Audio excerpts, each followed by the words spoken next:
ఆ రోజు బ్రిటిష్ విధానాలు ఎలా ఉన్నాయో దేశంలో, ఈ రోజు ఆంధ్రప్రదేశ్ లో అవే బ్రిటిష్ విధానాలన్నీ కూడా అమలు చేస్తా ఉన్నారు. ఇష్టం వచ్చినట్టు నిరంకుశ విధానాలన్నీ అమలవుతా ఉన్నాయి. ఈ టైంలో మొన్న జరిగినటువంటి ఎలక్షన్ లో మన జగన్ గారు ఓడిపోలేదు, గెలిచారు. నిజానికి 104 సీట్లతో ఆ రోజు జగన్మోహన్ రెడ్డి గారు గెలిస్తే, కానీ 11 సీట్లతో మనం ఓడిపోయినట్టు డిక్లరేషన్ ఇచ్చారు. అంటే రేపు మన బాధ్యత ఏంటనేది కొంచెం ఆలోచించాల్సిన అవసరం ఉంది.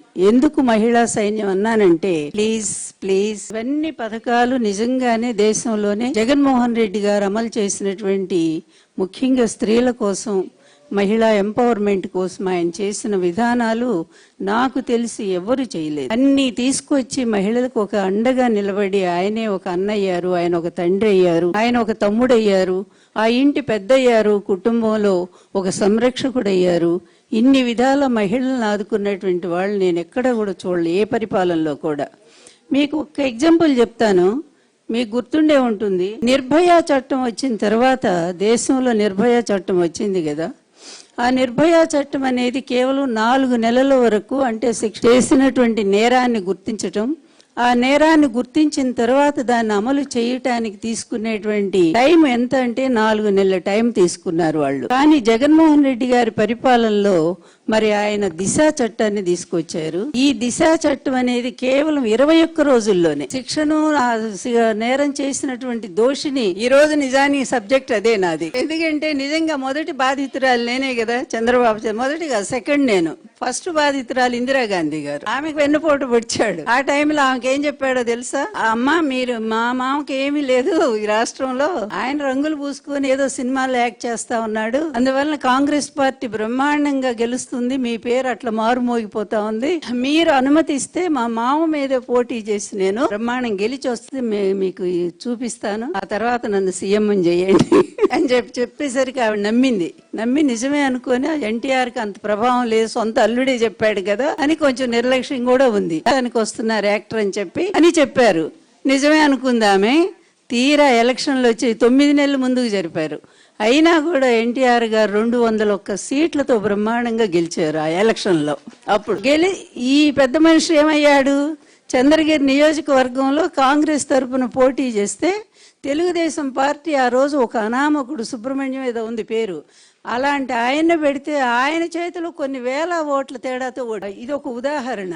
అప్పుడు ఇందిరాగాంధీ ఓడిపోయింది కదా, కాంగ్రెస్ పార్టీ ఓడిపోయిన తర్వాత కరెక్ట్గా 2వ నెలలోనే ఎన్టీఆర్ గారి దగ్గరకు వచ్చేసాడు.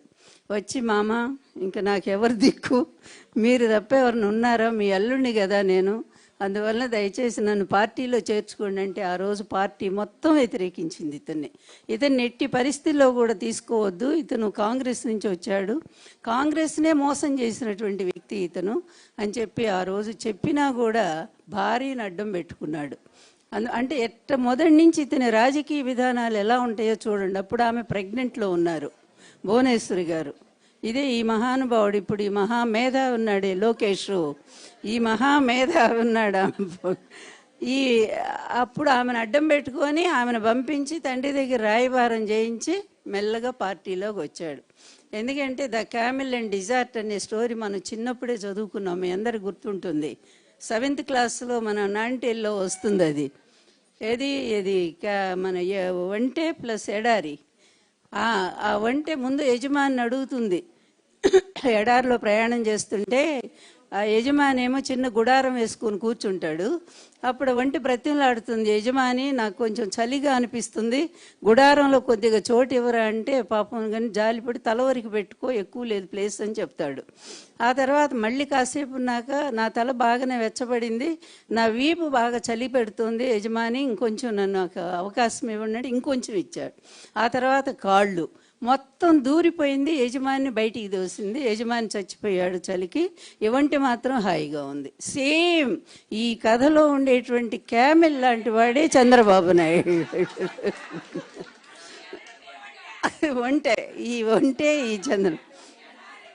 ఎడారి వంటే.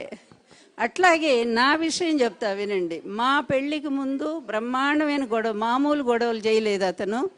ఎన్ని విధాల తిరుపతిలో అనౌన్స్మెంట్ చేయటానికి ఎన్టీఆర్ గారు దాదాపు 5-6 లక్షల మంది జనం తిరుపతిలో ఆ రోజు ఆయన చెప్తూ, నాకు అనారోగ్యంగా ఉన్నప్పుడు, నా ఆరోగ్యం బాగలేనప్పుడు ఒక స్త్రీ నన్ను కాపాడింది, నన్ను ప్రాణాలు రక్షించింది. ఆమె ఒప్పుకుంటే ఆమెను మీ అందరి సాక్షిగా వివాహం చేసుకుంటానని చెప్తే, అప్పుడు ఆయన నన్ను పిలిచారు. కమాన్ అండ్ అయాస్ లక్ష్మి అన్నారు. నేను లేచాను కుర్చీలోంచి వెళదామని, అంతే లైట్లు బంద్, మైకులు బంద్. ఏంటి అసలు ఏం జరిగింది ఎవరికి అర్థం కాల. తీరా చూస్తే ఈ చంద్రబాబు నాయుడు మొత్తం బంద్ చేసేసాడు. అంటే మా అనౌన్స్మెంట్ను కూడా తట్టుకోలేనటువంటి పరిస్థితి.